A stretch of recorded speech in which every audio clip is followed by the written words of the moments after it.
بسم الله الرحمن الرحيم الحمد لله الذي أطعمنا هذا ورزقنا إياه من غير حول منا ولا قوة الحمد لله الذي أطعم وسقى وكفانا وآوانا فكم ممن لا كافي له ولا مؤوي الصلاة والسلام على رسول الله وعلى آله وصحبه ومن والاه السلام عليكم ورحمة الله.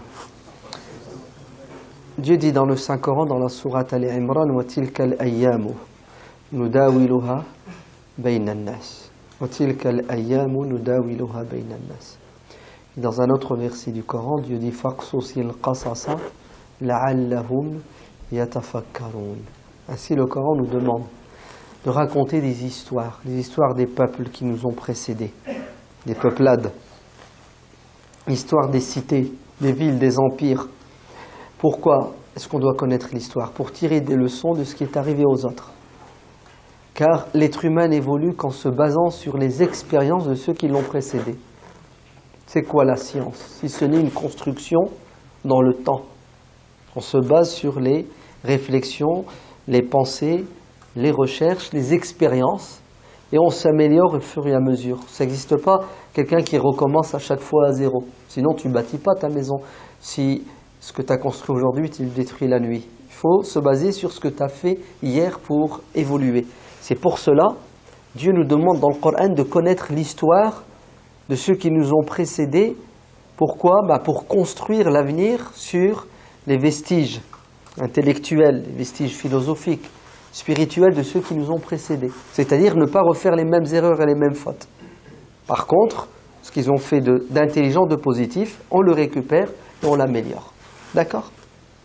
Et l'histoire est en dents de scie. Il y a des hauts, il y a des bas. C'est-à-dire, vous avez des civilisations qui naissent, qui grandissent, qui atteignent le maximum, le sommet, l'apogée, et ensuite qui chutent et qui disparaissent. Tilkal ayyam nudawiluha bayna nas. Chacun à son tour. Un moment t'es fort, après tu t'affaiblis. Et il y a des raisons.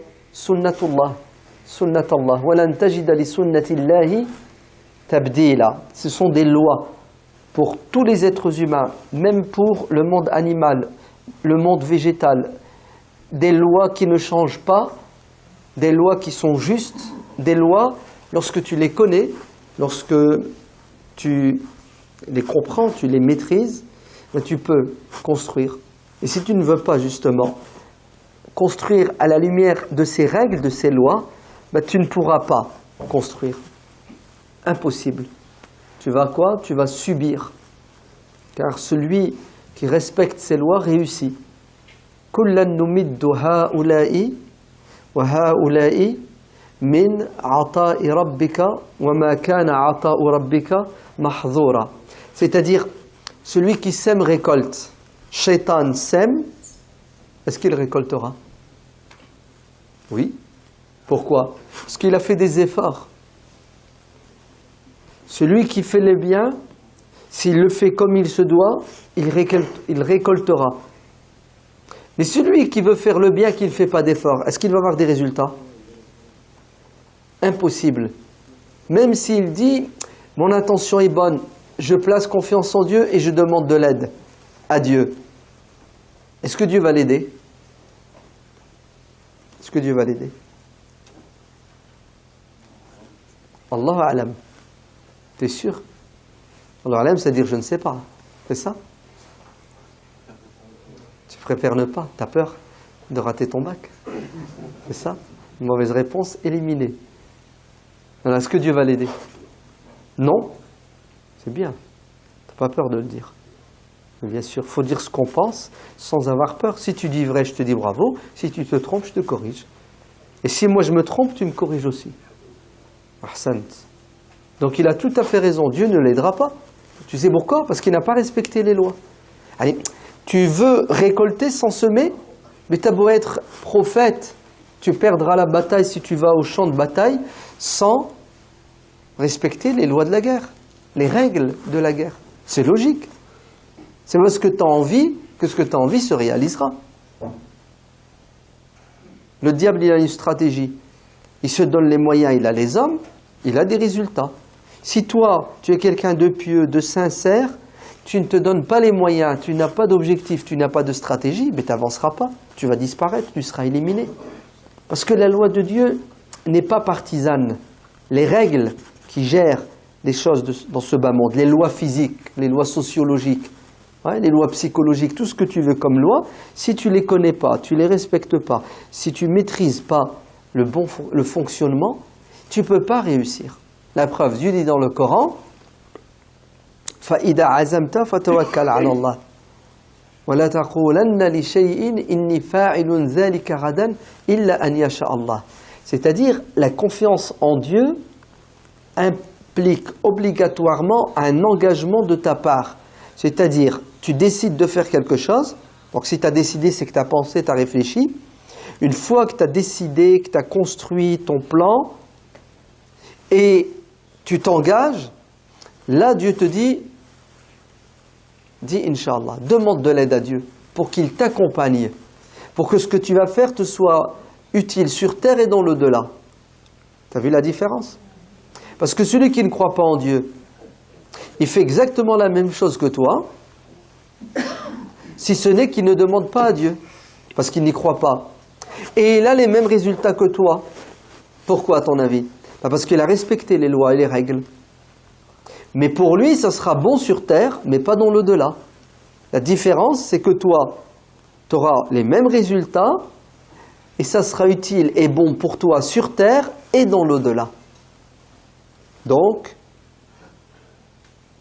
le musulman doit être quelqu'un d'intelligent, qui place confiance en Dieu, et qui agit après avoir pensé, réfléchi, calculé, et qui se programme et qui se projette.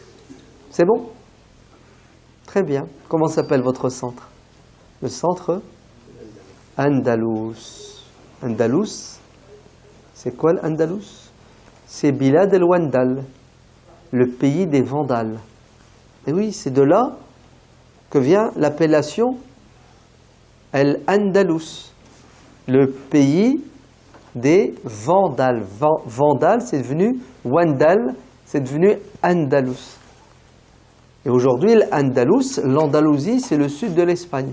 Mais avant l'Andalousie, c'était toute la région du sud de l'Europe qui était gérée par les musulmans, c'est-à-dire l'actuel Portugal, Espagne, les îles Baléares et le sud de la France, c'est la Septimanie. Narbonne, Toulouse, toute cette région, à un moment donné, était gérée par quoi? Par les musulmans qui avaient leur capitale dans une ville qui s'appelle Cordoba en espagnol. Et c'est de là que va rayonner la civilisation musulmane pour éclairer l'Europe qui était dans les ténèbres du Moyen-Âge. Je vais raconter une histoire qui est arrivée dans l'Andalousie dont nous devons tirer des leçons aujourd'hui. C'est l'histoire de El Eligio. El Eligio, c'était un curé, un prêtre, qui va créer un mouvement islamophobe, qui avait pour objectif de pousser les chrétiens qui vivaient avec les musulmans depuis déjà 2 siècles, dans la paix, dans le respect, à se soulever contre l'islam et contre les musulmans. En fait, son objectif, c'était de créer une scission dans la société, de semer la fitna, la sédition, la zizanie. Pourquoi ce prêtre, Eligio, voulait qu'il y ait de la haine entre les musulmans et les non-musulmans? Qu'est-ce qui l'a animé? C'est quoi son but? C'est quoi son objectif? Son but et son objectif, c'était d'empêcher les chrétiens de quoi? D'adhérer, d'épouser la culture arabo-musulmane. Car les chrétiens à l'époque qui vivaient avec les musulmans s'habillaient comme les musulmans, mangeaient comme les musulmans, parlaient la langue des musulmans, l'arabe, écrivaient en arabe. En fait, ils se sont intégrés, c'est ça? Ils se sont assimilés. Ils étaient toujours chrétiens. Bon, certains se convertissent, sont libres. Mais de manière générale, ils étaient intégrés. Par exemple, ceux qui voulaient apprendre, étudier, ils allaient à l'école. Et les profs, c'était des imams. Et l'école, c'était la mosquée. L'école, c'était la mosquée. Et il devait, pour pouvoir accéder aux sciences profanes, à la médecine, à la botanique, à l'astronomie, à la philosophie, étudier l'arabe, le maîtriser dans les structures islamiques, les mosquées, avec des profs qui sont des savants musulmans. Et l'ikhyo, il y a la haine. Il y a la haine. Et d'ici, ça continue comme ça, dans quelques siècles, tous les chrétiens vont devenir musulmans. J'ai presque envie de lui dire, et alors, ils sont libres? Pourquoi tu veux les empêcher d'être musulmans? S'ils veulent se convertir à l'islam, c'est parce qu'ils pensent et ils estiment que l'islam, c'est meilleur que la religion dans laquelle ils sont. L'être humain est libre ou non? Il est libre. Il est libre dans les deux sens ou un seul sens? Dans les deux sens. Et non, pas du tout. La preuve, tout au long de l'histoire, la majorité de nos savants musulmans, et encore aujourd'hui, disent que si jamais tu es musulman, tu quittes l'islam, ils te butent. Et oui, ils appellent ça l'apostasie. Voilà, c'est la réalité, il ne faut pas le nier. Non, alors alhamdoulilah, aujourd'hui, parce qu'ils n'ont pas le pouvoir. Si demain ils ont le pouvoir, les religieux, ils te butent, mon frère. Hein. Si jamais tu quittes l'islam, tu es mort. Hein. Ah oui, ils appellent ça hukm ridda. Ouais, c'est une vérité. Bon, on pourra en discuter si vous voulez tout à l'heure dans le débat, mais c'est comme ça, c'est malheureux. Ouais. On est pour la liberté, mais quand ça nous arrange. Ouais. Quand ça nous dérange, non. Alors que Dieu a créé l'être humain libre. فَمَنْ شَاءَ فَلْيُؤْمِنْ وَمَنْ شَاءَ فَلْيَكْفُرْ. Que celui qui veut être croyant, qu'il le soit. Celui qui ne veut pas, qu'il ne le soit pas. Alors, je vous croyez que parce que vous devenez musulman, Dieu il est plus riche. Vous quittez l'islam, Dieu est plus pauvre. Hasha, a'udhu billah. Dieu n'a pas besoin de ton adoration et ton impiété ne l'atteint pas. Bref. Et l'ikhyo, ce prêtre, il y a la haine. Et qu'est-ce qu'il va faire? Il va répandre la haine. Ça va? Vous avez compris ce qui se passe dans la tête et le cœur des gens? Celui qui a la haine dégage de la haine. Celui qui a de l'amour dans le cœur, il dégage de l'amour. Notre prophète, il y avait quoi dans le cœur? De la haine ou de l'amour?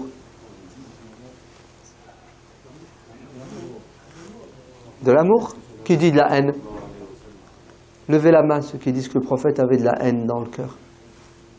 Non, mais vous avez le droit à mettre à fauche. Hein. N'ayez pas peur de dire ce que vous pensez, ce que vous voulez. On est en France, hein, liberté d'expression. On ne sait jamais. Ouais. C'est vrai que les perquisitions, ça peut... l'état d'urgence... Non, mais je veux dire, ça ne sera pas si grave. Même si tu es l'état d'urgence, maximum 48 heures après tu sors. Tu seras en Égypte, ouais. En Égypte, tu parles, tu es mort. Pardon, avant même que tu parles, tu es mort. D'accord? Tu es un islamiste qui prie le Fajr à la mosquée, tu es mort. Tu pries l'Aïcha, bon, bref. Le prophète sallallahu alayhi wa sallam dégageait de l'amour en permanence. C'est Dieu qui le dit. Wa ma arsalnaka illa rahmatan. Tu es une miséricorde. Pour qui? Pour toutes les créatures, toutes, sans distinction. Pour les animaux, pour les hommes, pour les plantes, les arbres, les musulmans, les non-musulmans. Il était même amour et miséricorde envers qui? Envers ses ennemis qui l'ont combattu. C'est clair? Et l'ikhyo a de la haine, parce qu'il a de la jalousie, tout simplement. وَدَّ كَثِيرٌ مِّنْ أَهْلِ الْكِتَابِ لَوْ يَرُدُّونَكُمْ مِّنْ بَعْدِ إِيمَانِكُمْ كُفَّارًا. Pourquoi? Hasadan. Ajib, c'est incroyable. Hein? Il voudrait que tu ne sois pas musulman par jalousie. C'est fort, hein? Quelqu'un qui ne supporte pas, qui n'accepte pas que l'autre ait son identité culturelle, spirituelle, religieuse, uniquement par jalousie. Pourquoi tu es comme ça? Pourquoi tu n'es pas comme moi? En fait, ce sont des gens qui sont atteints d'orgueil, qui veulent toujours dominer et écraser les autres. Tu penses comme moi, tu t'habilles comme moi, tu rigoles comme moi, tu es le bienvenu au club, sinon je fais tout pour t'éliminer. Et l'ikhyo, voyant les chrétiens d'Espagne qui vivent avec les musulmans s'intégrer, s'assimiler à cette culture arabo-musulmane, il a la haine, il va répandre la haine. Comment il va faire? Il va embrigader des gens, ouais, c'est-à-dire il va créer une secte, un groupe, vous l'appelez comme vous voulez, et puis il va commencer à leur mettre la haine. en leur faisant peur. C'est-à-dire, regardez, si on continue comme ça, les églises vont se vider. Ouais. Si on continue comme ça, nos petits-enfants vont être musulmans. Donc, qu'est-ce qu'il faut qu'on fasse? Et il faut qu'on arrête l'hémorragie. Comment est-ce qu'on va arrêter l'hémorragie? On va, écoutez bien la stratégie du diable, Elichio. On va pousser les musulmans à nous faire du mal pour que les chrétiens détestent les musulmans et aient peur d'eux. En fait, on va créer entre les musulmans et les chrétiens une ambiance électrique. Une ambiance de quoi? Une ambiance de haine. C'est fort, hein? C'est ce qu'on appelle la guerre psychologique. Hein, on va briser les cœurs. Les cœurs qui étaient ouverts vont se fermer. Comment il va faire? Adou Allah. Qui sait? Qui va me dire comment Elichio va faire? Qui peut le dire? 10 € si vous trouvez. Ça vaut le coup quand même. Là, vous êtes contre 10 €? Il va se déguiser en musulman. Non. Non. Toi, t'es dangereux, toi. Des attentats sous faux drapeau. Ouais, il n'y avait pas atteint ce niveau d'intelligence satanique. Mais c'est pas mal, t'as essayé. Mais t'as pas 10 €. Tant pis pour toi. Il va certainement provoquer des meurtres, des choses, des trucs. Il va faire des meurtres. C'est-à-dire, il va tuer des gens. Quelque chose qui fait que la haine... Oui, je le sais. Bah, c'est évident, c'est ce qu'il va faire. Mais c'est quoi cette chose qu'il va faire? Non. Il ne va pas se convertir. Non. Allez-y. 100 € maintenant, si vous trouvez. Ça vaut le coup. Franchement, 100 €. Il va corrompre des musulmans. Non. C'est bien, tu as essayé. Ouais. Ah. Vous avez vu la science, ça ramène de l'argent. Abdullah ibn al-Mubarak radiyallahu anhu a dit, si tu veux réussir dans la dunya, si tu veux réussir matériellement, alayka bil ilm. Alayka bil ilm. Adonne-toi à la science. C'est-à-dire, acquiert le savoir.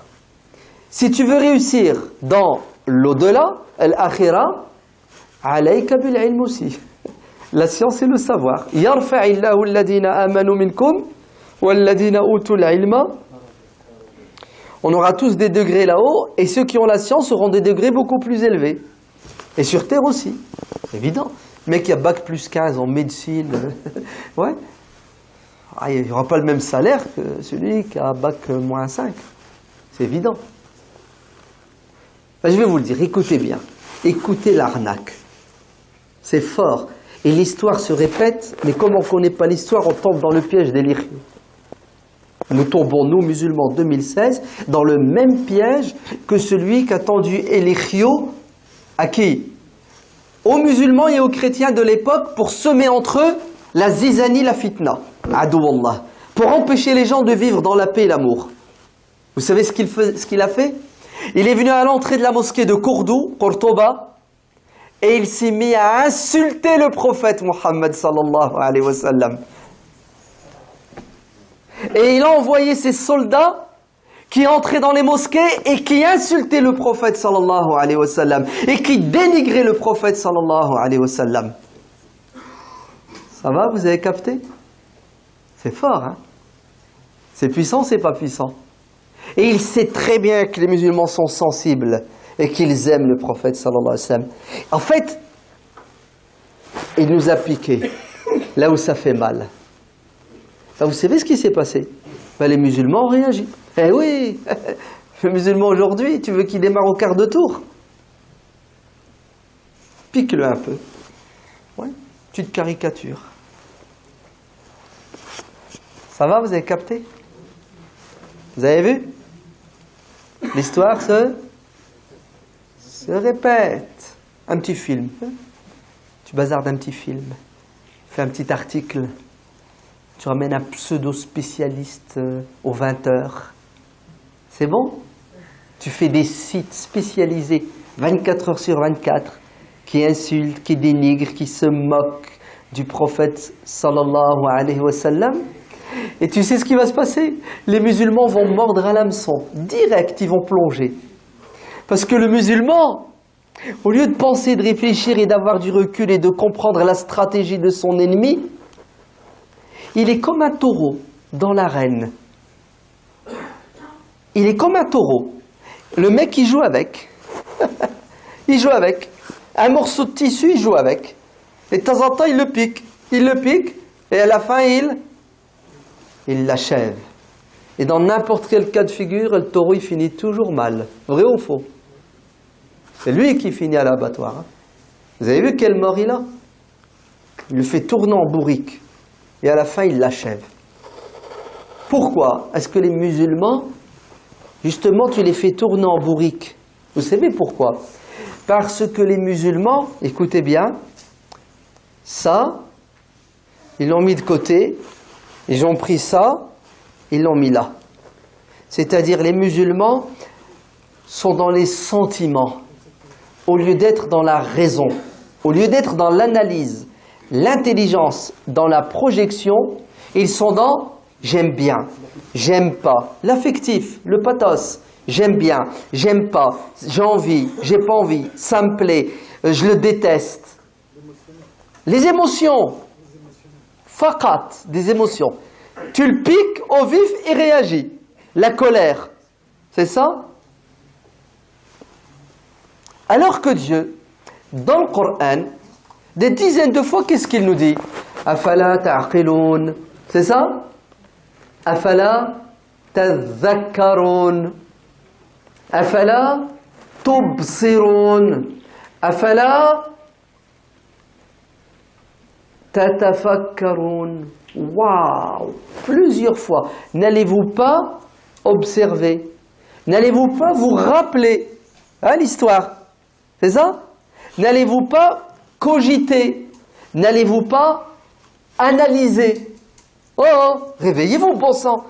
Pourquoi vous êtes uniquement dans la réaction? Et celui qui réagit tombe dans le piège de son ennemi, le taureau. Vous êtes bien d'accord qu'il réagit? Il lui fait ça, il réagit. Nous, on nous pique, on gueule, on réagit. Celui qui réagit est mort. Vous savez pourquoi? Parce qu'il est dans la tourmente, dans le piège que lui a tendu son ennemi. Par contre, celui qui agit, il sait où il va. Il n'est pas détourné de son objectif. Voilà, c'est ça le problème numéro 1 des musulmans. Ils ne veulent pas réfléchir. Mais c'est normal qu'ils ne réfléchissent pas. Parce que pour réfléchir, il faut de la matière. Allez, il faut des matériaux. Tu ne peux pas construire une maison si tu n'as pas acheté les matériaux. Ben pour réfléchir, il faut des connaissances, il faut du savoir.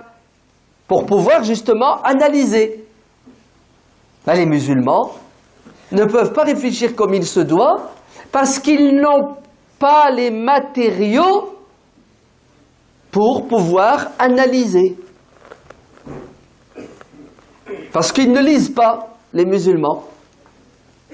Allah leur a dit Iqra. Iqra, c'est la dernière des choses qu'ils font. Et ils n'aiment pas lire. Étudie, ils n'aiment pas étudier.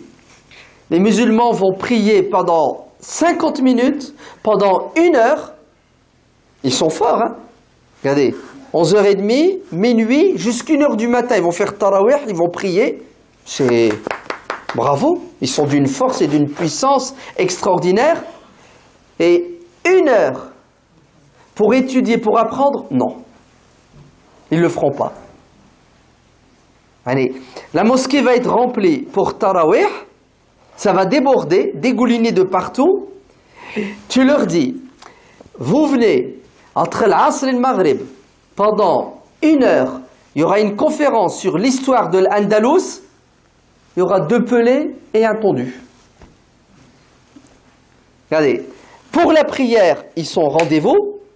Pour l'ilm, pour la science, pour comprendre l'histoire, pour connaître l'histoire, pour comprendre le présent, pour se projeter dans l'avenir, circulent, ils sont absents. C'est impressionnant, hein? Ben, vous savez ce qui va nous arriver? Si on continue comme ça, il viendra un temps où on ne pourra plus faire la prière. Comme en Andalousie. À un moment donné, plus de mosquées, plus de prières. À un moment donné, plus de musulmans, plus d'islam. Pourquoi? Parce qu'à un moment donné, les musulmans, en Andalousie, ils ont délaissé l'ilm, la science. Quand ils avaient la science et la connaissance, ils étaient les plus forts, ils étaient respectés et ils étaient généreux. Et ils ont sorti l'Europe des ténèbres. Quand ils ont délaissé la science, quand ils ont délaissé l'effort intellectuel, quand ils ont délaissé les écoles, les universités, les bibliothèques, ils sont mis à chanter, à danser, à prier, à lire le Coran. Ben, ils ont tout perdu. Ils ont perdu le Coran, ils ont perdu la prière, ils ont perdu les mosquées, la science bien entendu puisqu'ils l'ont délaissé, et ils ont perdu aussi la musique et tout ce que vous voulez. Alors, il est balèze et l'Ikhyo, il n'est pas balèze. Il rentre à la mosquée et il insulte le prophète de l'islam. Les musulmans réagissent avec les émotions, ils n'ont pas compris que le mec il les a piégés. Et qu'est-ce qu'ils font? Ben, ces chrétiens qui insultent le prophète de l'islam, ils les attrapent et ils les tabassent. Et il y a des morts. Et automatiquement, la radio, la télé de l'époque récupère ces événements et à la une, à 20h, au grand journal, les islamistes intégristes, fondamentalistes de la mosquée de Cordoue, de la mosquée de Saragosse, de la mosquée de Qadish, de la mosquée de Tolaitila, ont tué, lapidé sauvagement, un chrétien. C'est bon? Ça va? Vous avez compris la récupération et la manipulation? Et une traînée de poudre. Et les feux commencent à quoi? À s'allumer dans l'Espagne, entre musulmans et chrétiens. Et on va appeler par la suite ce mouvement le mouvement des martyrs, Harakat al-Shuhada, le mouvement des martyrs, c'est-à-dire des pauvres chrétiens qui meurent pour défendre le christianisme et ils sont tués par les terroristes islamistes de quoi? De Daesh. Eh oui, ce que vous croyez. Je fais ce que je veux. Attends, je manipule les foules, moi, j'ai les médias. Hein. Alhamdulillah. Le calife, je crois que c'est Hicham qui s'appelait. Ya Rab, que je ne me trompe pas. Peu importe si je me trompe. Le calife Omeyyade de l'époque, Hicham. Il a capté. Il a vu l'arnaque. Vous savez ce qu'il va faire? Il va convoquer tous les évêques et les cardinaux. Il va créer ce qu'on appelle un concile. Les responsables de l'église chrétienne. Il va les convoquer. Et ensuite, il va assister au concile. Et il va leur dire, est-ce que vous soutenez Elikhyo et le mouvement des martyrs? Est-ce que vous êtes avec ces gens-là? Est-ce que vous êtes avec ces kamikazes chrétiens qui se jettent dans la gueule du loup, qui provoquent les musulmans? Ouais. Est-ce que vous êtes avec... Ça va, vous voyez quoi? Non, il faut que je dise tout. Est-ce que vous êtes avec Charlie? Non? Faites le rapprochement. Très bien. Je vous laisse 2 jours pour réfléchir. 2 jours après, il vient et leur dit, alors, est-ce que vous condamnez ces fanatiques chrétiens ou est-ce que vous êtes avec eux? Vous n'avez pas intérêt de vous planter. Hein? Parce que si vous êtes avec eux, ça veut dire que vous êtes contre le désordre. Vous n'êtes pas pour le vivre ensemble. Parce que ces gens-là ont tort. Pourquoi ils provoquent? Pourquoi ils insultent? Ben, vous savez ce qui va se passer? Le concile chrétien à Cordoue va condamner le mouvement des martyrs fondé par Elikhyo et la fitna va quoi? Va s'arrêter. Eh oui. On dirait, subhanallah, qu'il y a des gens, ça les dérange que les autres vivent dans la paix et le respect, dans la convivialité, dans le partage. Ils n'aiment pas. Il y a des gens parmi nous qui ne veulent pas de cela, et il y a des gens parmi les autres qui n'en veulent pas. C'est-à-dire, il y a des tarés dans tous les bords. Dieu dit dans le Coran, Kullama awqadu naran lil harbi atfa'aha Allah. Il y a des gens qui allument la mèche, le feu de la guerre. Eh oui. Des professionnels. Ils répandent la zizanie, la fitna, pour que les peuples s'entretuent, s'entredéchirent. Des gens parmi nous, les musulmans, qui enseignent la haine, qui disent, écoutez bien, hein, tous ceux qui ne sont pas les musulmans sont les ennemis de l'islam. Et ils y vont à coups de versets du Coran. Et vous savez ce qu'ils vous disent comme verset du Coran? وَلَنْ تَرْضَ عَنْكَ الْيَهُودُ وَلَا النَّصَارَى حَتَّى تَتَّبِعَ مِلَّتَهُمْ. Et regardez comment ils comprennent le verset. Ils ne nous aiment pas et ils ne nous aimeront jamais.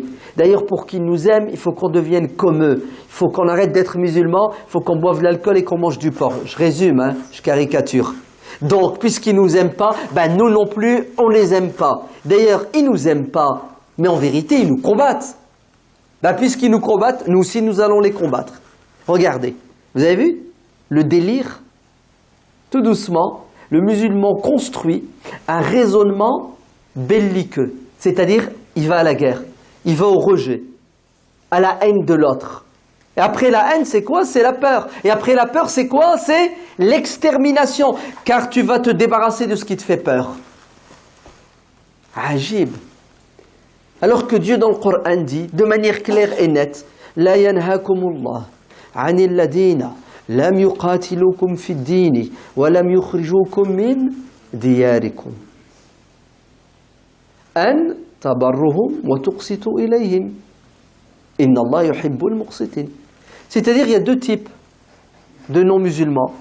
Vous avez une majorité qui ne vous déteste pas, qui ne vous combattent pas, qui ne font pas pression sur vous pour quitter votre religion, qui ne vous prennent pas vos biens. Ben, vous savez, ces gens-là qui sont majoritaires, vous savez ce que vous devez faire?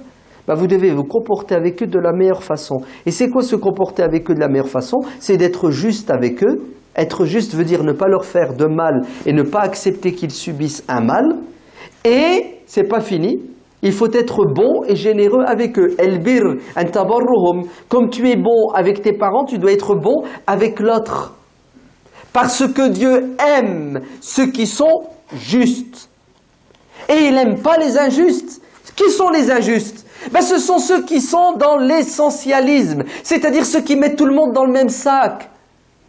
Ceux qui disent, les Arabes sont tous des voleurs, parce qu'il y a un Arabe qui a volé son portable. Ceux qui disent, les non-musulmans sont tous des ennemis de l'islam, parce qu'il y a un non-musulman qui est ennemi de l'islam. Ce sont les racistes, essentialistes, qui sont injustes parce qu'ils généralisent. Ils mettent tout le monde dans le même sac et ils condamnent. Alors que Dieu nous dit dans le Coran, soyez justes, c'est plus proche de la piété. N'accusez pas les gens sans preuve. Et Dieu nous dit dans le Coran, وَمِنْهُمْ مَنْ تَأْمَنْهُ بِدِنَارٍ بِقِنْطَارٍ يُؤَدِّهِ إِلَيْكَ. Oui, Dieu dit dans le Coran, ils ne sont pas tous les mêmes. Parmi eux, il y a des gens qui sont honnêtes. Parmi eux, des gens qui sont sincères. Parmi eux, des gens qui sont bons et généreux. Et il y a des gens qui sont malhonnêtes. Mais la malhonnêteté n'a pas de religion, n'a pas de couleur, n'a pas de nationalité. Alors il y a parmi nous des tarés qui pensent et qui croient que la religion a pour but de quoi? De répandre la haine entre les êtres humains. Alors que la religion a pour but, d'après tous les savants musulmans, écoutez bien, ils résument l'islam en disant le but et l'objectif de l'islam c'est zaf'ul mafsada wa jalbal maslaha. Sa'adatul mar'i fi ad-darain. Le bonheur de l'être humain, ici-bas et dans le delà. Et c'est quoi le bonheur? La charia, vous savez c'est quoi? C'est repousser le mal et faire la promotion du bien. Tout ce qui est mauvais, qui est dangereux pour l'être humain est combattu par la loi de Dieu. Et tout ce qui est bon et utile pour l'être humain est encouragé par la loi de Dieu. Asallahu an yaj'ala bainakum wa baina alladhina 'adaytum minhum. Quoi? Regardez nos parents qui connaissent le Coran. Regardez, le problème de notre jeunesse, c'est qu'ils connaissent rien du Coran. Ils ont pris 2-3 versets à droite et à gauche et ils les interprètent en fonction de leur prédisposition psychologique et sentimentale. Le mec a été battu toute sa naissance, le mec il s'est fait haggar à un moment donné et il revient à la religion, il croit que la religion va lui permettre de se venger et il est plein de haine et il cherche dans le Coran ce qui correspond à quoi? À son état psychologique, voire psychiatrique. Alors que Dieu dit dans le Coran, écoutez bien, Asallah an yaj'ala bainakum wa bayna alladhina 'adaytum minhum mawadda. Vous savez c'est quoi le but? Dieu veut qu'il y ait entre vous et entre vos ennemis la paix. C'est ce qu'Allah veut. C'est-à-dire la guerre doit s'arrêter. Al-mawadda. Et le mawadda ne signifie pas la paix. Que signifie le mawadda? Écoutez bien, le mawadda dans le Coran signifie l'amour. Donc l'amitié, effectivement. Ajib, c'est-à-dire le but de l'enseignement de la religion, c'est de permettre à l'être humain de remplacer la haine qu'il a dans le cœur par de l'amour, pour qu'il fasse le pas vers l'autre. Pourquoi? Pour pouvoir vivre ensemble dans le respect. Donc il y a parmi nous, écoutez bien, des gens qui détruisent le vivre ensemble, des gens qui allument la mèche en répandant la haine, en faisant croire que... C'est l'heure. Je finis, j'arrête. Et il y a parmi les autres des gens aussi qui répandent la haine et qui font croire que le musulman par essence est un taré, un faux, un terroriste. C'est ça? Et que le musulman, son seul objectif, c'est quoi? C'est de détruire l'autre parce qu'il n'est pas musulman comme lui. Et ils répandent ces rumeurs sur l'islam et les musulmans, en se basant sur des faits divers, en se basant sur des propos tenus par des musulmans qui sont effectivement comme ça. Et ils généralisent. Et ça tourne en boucle. 24 heures sur 24. Ouais. Ça dure une semaine, ça dure 15 jours. Ça se calme une semaine, 15 jours et c'est reparti. Et l'objectif de tout ça, vous savez, c'est quoi? C'est « Kullama awqadu naran lil harb ». Tu prends une allumette, tu l'allumes et les barils de poudre, tu les fais sauter. Alors vous savez ce que Dieu dit dans le Coran? Il dit que nous, qui croyons en Allah, nous devons être des pompiers qui éteignons les feux de la haine, de la guerre. Atfa'aha, Allah. Dieu éteint les feux allumés par les pyromanes. Comment est-ce que Dieu éteint le feu? Comment est-ce qu'Allah éteint le feu? Il envoie Jibril alayhi salam pour éteindre le feu. À travers Ahsant, huwa alladhi ayyadaka binasrihi wa bil mu'minin. Comment est-ce que Dieu a secouru son prophète? Comment est-ce que Dieu était aux côtés de son prophète? Vous savez comment? Avec les croyants, avec les sahaba qui étaient autour du prophète. Dieu éteint les feux de la haine et de la guerre, allumés par les haineux et les belliqueux. Vous savez comment? À travers les croyants comme vous. Des croyants qui sont pleins de rahma, de miséricorde, qui partagent cette belle religion à travers leur savoir-vivre et leur comportement. Oui, je sais ce que vous allez dire. Oui, mais. Oui, c'est bien. Ça prouve que vous avez un esprit critique, ça prouve que vous êtes indépendant intellectuellement et libre. Le 8 mai, vous le gardez pour juste après. On fait la prière de l'Aïcha, parce que peut-être qu'il y en a qui sont fatigués, qui veulent rentrer chez eux et dormir, et c'est tout à fait normal et ils ont raison. Après la prière de l'Aïcha, on recommence avec le débat, l'échange, les questions, les réponses, les critiques, puis après on arrêtera. Puis si vous voulez faire la prière, vous la faites. Si vous êtes crevé, fatigué, vous rentrez chez vous, vous dormez, puis vous rattraperez vos prières de tarawih la journée. Quand le prophète alayhi salam, il priait pas la nuit pour une raison ou pour une autre, il faisait quoi? Il Mais il rattrapait. Oui. Il rattrapait. Mais c'est pourquoi le prophète rattrapait.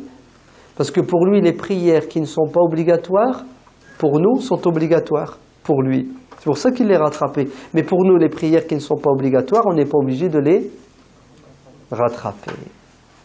Barakallahu fikum. Que Dieu vous bénisse. On fait l'Aïcha.